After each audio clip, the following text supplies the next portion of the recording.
பெரிய தலைவர் எத்தனையோ பேர் தேவர் சமூகத்தில் இருக்கிறார். அவர்கள் யாரும் ஜாதி அரசியல் பற்றி பேசவில்லை. இந்த இரு சமூகமும் இணக்கமாக இருந்த சமூகம் தான், பெரிய அளவில் இணக்கமாக இருந்த சமூகம். அன்றைய காலகட்டத்திலேயே அண்ணன் பசுபதி பாண்டியன் அவர்கள் எந்த அளவுக்கு தேவர் சமூகத்துடன் உறவோடு இருந்தார், நட்போடு இருந்தார் என்பது எனக்கு தெரியும், எனக்கு தனிப்பட்ட முறையிலே தெரியும். அதனால் தான் நான் இந்த இடத்திற்கு வந்திருக்கிறேன். ஆனால் இன்று சில பேர் என்ன செய்கிறாங்கன்னா, சமூக வலைத்தளங்களில் ஒரு அவதூறான வீடியோ போடுவது, சாதி ரீதியான பதிவுகளை பதிவு செய்வது, இளைஞர்களை சூடேற்றுவது என்று செய்து கொண்டிருக்கிறார்கள். அந்த மாய வலையில் இரு சமூகத்தைவரும் விழுந்துவிடக்கூடாது. இரண்டு மாபெரும் சமூகங்கள் தென் தமிழ்நாட்டிலே. இந்த மாபெரும் சமூகங்கள் நான் பெரியவன் நீ பெரியவன் என்று சண்டையிட்டுக் கொள்வதன் விளைவுதான் 1% கீழானவர்கள்லாம் இந்த நாட்டை ஆண்டு கொண்டிருக்கிறார்கள். ஒரு மண்ணுரிமை போராளி, ஒரு சமூக போராளியை சாதிய போராளியை ஆக்கியது தான் இந்த அரசினுடைய சாதனை. அண்ணன் பசுபதி பாண்டியன் அவர்கள் எங்களுடைய தேவர் சமூகத்தை பொறுத்தளவு எங்களுக்கு மிகப்பெரிய ஒரு நண்பர்.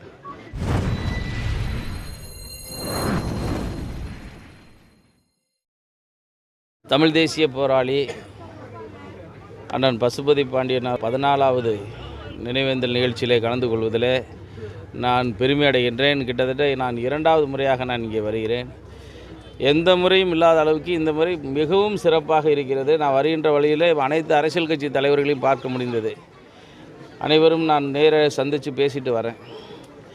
அண்ணனை பொறுத்த அளவுக்கு நான் என்ன நினைக்கிறதுன்றதை விட பாப்பா என்னுடைய மகள், அண்ணன் மகள் என்ன நினச்சிச்சுன்னா, இது ஒரு அனைத்து சமூகம் மட்டும் அல்லாமல் அனைத்து அரசியல் கட்சிகளும் இங்கே வர வேண்டும் என்று நினைத்தார். அது நீண்ட நாள் 14 ஆண்டு கால உழைப்பு இன்றைக்கு தான் வெளிப்பட்டிருக்கிறது. அனைத்து அரசியல் கட்சி தலைவர்களும் இங்கே வருகிறார்கள் என்று சொன்னால், ஒரு சாதாரண ஒரு சமூகத்தினுடைய தலைவர் என்று மற்ற அரசியல் கட்சி நினைக்கவில்லை. இவர் ஒரு தமிழ் தேசிய போராளி. எனக்கு தெரிந்து தனி தமிழ் சேனை என்ற ஒரு அமைப்பை வச்சிருந்தார் நாகை திருவள்ளுவன். அந்த நாகை திருவள்ளுவனோடு இணைந்து உசிலம்பட்டியில் இருக்கக்கூடிய முருகன்ஜி போன்றவர்களெல்லாம் இணைந்து அண்ணன் பசுபதி பாண்டியரோடு இலங்கை தூதரகத்தை முற்றுகையிட்டார்கள் தமிழ் தேசியத்திற்காக. அங்கே இலங்கையிலே படுகொலை நடக்கின்ற பொழுது அந்த படுகொலையை நிறுத்த வேண்டும் என்று சொல்லி அன்றைக்கு இருந்த நாகை திருவள்ளுவன், முருகன்ஜி போன்ற அண்ணன் பசுபதி பாண்டியரால் தலைமையில் கிட்டத்தட்ட எனக்கு தெரிஞ்சு திருப்பூரில் தமிழ் தேசியத்திற்காக அவர் மீட்டிங் போட்டு தமிழ் தேசியத்தில் அங்கே படுகொலையை கண்டித்து பொதுக்கூட்டம் நடத்தியவர். எதற்கும் ஆசைப்படாதவர். என் மகளை பார்த்தா தெரியும், எத்தனையோ தலைவர்களுடைய குடும்பங்கள்லாம் எப்படியெல்லாம் இருக்கிறாங்க. இன்றைக்கு அப்பாவுடைய கொள்கையில் எடுத்து செல்ல வேண்டும், தமிழர்கள் ஒற்றுமையாக வாழ வேண்டும், அனைவரும் ஓர் அணியிலே திரள வேண்டும், புதிய சகாப்தத்தை படைக்க வேண்டும் என்ற சிந்தனை சிறு வயதிலே என்னுடைய மகளான சந்தன பிரியாவுக்கு இருக்கிறது. காரணம், 2 மாபெரும் சமூகங்கள் தென் தமிழ்நாட்டிலே. இந்த மாபெரும் சமூகங்கள் நான் பெரியவன் நீ பெரியவன் என்று சண்டையிட்டுக் கொள்வதன் விளைவுதான் 1% கீழானவர்கள்லாம் இந்த நாட்டை ஆண்டு கொண்டிருக்கிறார்கள்.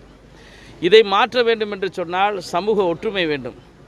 சமூக ஒற்றுமை வர வேண்டும் என்று சொன்னால் அனைவரும் நாம் யார் என்று தெரிந்து கொள்ள வேண்டும். நாம் யார், நம்முடைய முன்னோர்கள் யார், நாம் எப்படி வாழ்ந்தோம், நம்முடைய கலாச்சாரம் என்ன, பண்பாடு என்ன, நாகரிகம் என்ன என்பதை உணர்ந்து கொள்ள வேண்டும். அந்த உணர்வை ஏற்படுத்துகின்ற இடமாக நான் இதை கருதுகிறேன். இந்த நிகழ்வு நான் முதல் முறை வந்த பொழுது கூட இந்த அளவுக்கு உற்சாகம் இல்லை. இந்த முறை அனைத்து அரசியல் கட்சிகளும் வந்து அங்கீகரித்திருக்கிறார்கள். ஒரு மனிதன் இறக்கிறார் என்று சொன்னால், ஒட்டுமொத்த சமூக விடுதலைக்காகவும் இறக்கிறார் என்று சொன்னால், தமிழ் தேசியத்திற்காக உயிர் விட்டிருக்கிறார் என்று சொன்னால், அந்த உயிர் விட்டதற்கு ஒரு மரியாதை கிடைக்க வேண்டும். அந்த மரியாதையை இன்றைக்கு என் மகள் சந்தன பிரியா பெற்றுக் கொடுத்திருக்கிறார் என்று நினைக்கிறேன். இந்த நிகழ்வு மிக அருமையாக பல்வேறு சிரமங்களுக்கு இடையிலே, பல்வேறு பிரிவுகளுக்கு இடையிலே, எனக்கு இந்த நிகழ்ச்சிக்கு கூட பல்வேறு இடத்திலிருந்து எனக்கு அழைப்புகள் வந்தது. நாங்கள் வர வேண்டும், இங்கே அந்த இடத்திலே கலந்து கொள்ள வேண்டும் என்றெல்லாம் சொன்னார்கள். நான் என் மகள் அழைத்து விட்டால் நான் இங்கே தான் போவேன் என்று சொல்லி வந்திருக்கிறேன். இந்த நிகழ்ச்சியில் கலந்து கொண்டு நான் வந்ததில் பெருமை அடைகிறேன். இந்த நிகழ்ச்சியில் கலந்து கொண்டு இருக்க அனைவருக்கும் என்னுடைய நன்றியை பாராட்டி விடைபெறுகிறேன். நன்றி, வணக்கம். ஒரு மண்ணுரிமை போராளி, ஒரு சமூக போராளியை சாதிய போராளியை ஆக்கியது தான் இந்த அரசினுடைய சாதனை.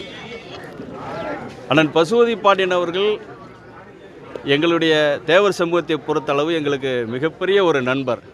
எங்களுடைய சமூகத்திற்கு அவர் தனிப்பட்ட முறையில் எந்த தீங்கும் விளைவித்தது கிடையாது. ஆனால் அவர் பெயரை சொல்லிக்கொண்டு யாராவது எங்களுக்கு எதிராக ஏதாவது செய்தால் அதற்கு அவர் எப்படி பொறுப்பாக முடியும்? ஆகலால் அவரை இன்று வரை நாங்கள் நேசிக்கிறோம். உண்மையிலேயே சொல்கிறேன், அண்ணன் பசுபதி பாண்டியன் அவர்கள் பொறுத்தளவு சகோதரி சந்தனப்பிரியா அவர்களுக்கு ஒரு வாய்ப்பு கிடைக்கும் என்றால் எங்களுடைய நேதாஜி சுபாஷ் சேனை அமைப்பானது அவருடைய வெற்றிக்காக பாடுபடும்.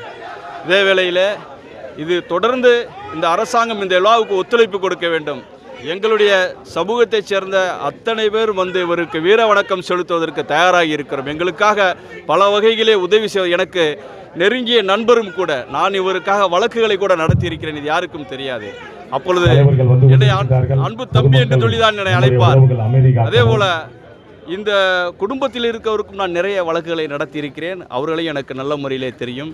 எங்களுடைய சமூகம் இவருடைய வீரவணக்க நாளிலே வந்து வீரவணக்கம் செலுத்துவதற்கு தயாராகி இருக்கிறது. ஆனால் காவல்துறையினர் சொல்கிறார்கள், நீங்கள் அங்கே செல்லக்கூடாது.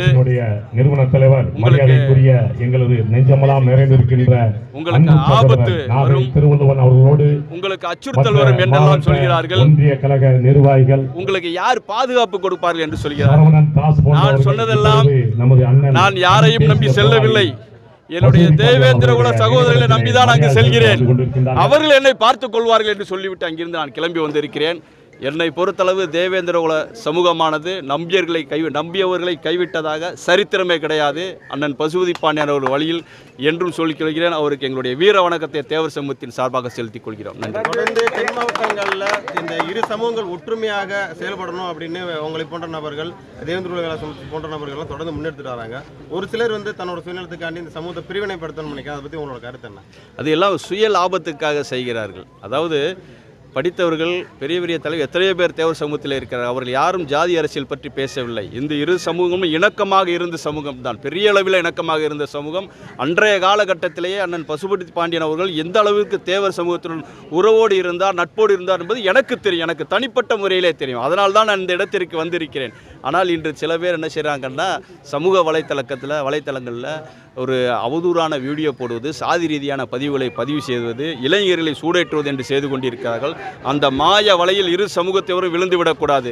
என்றுமே நமக்கு பசுபதி பாண்டியன் மட்டுமல்ல, இந்த சமூகமே நட்பு சமூகம் தான். இந்த இரு சமூகம் இணைந்தால் ஆட்சியை யார் வருவது என்று நிர்ணயிப்பது இந்த இரு சமூகமாக தான் இருக்கும்.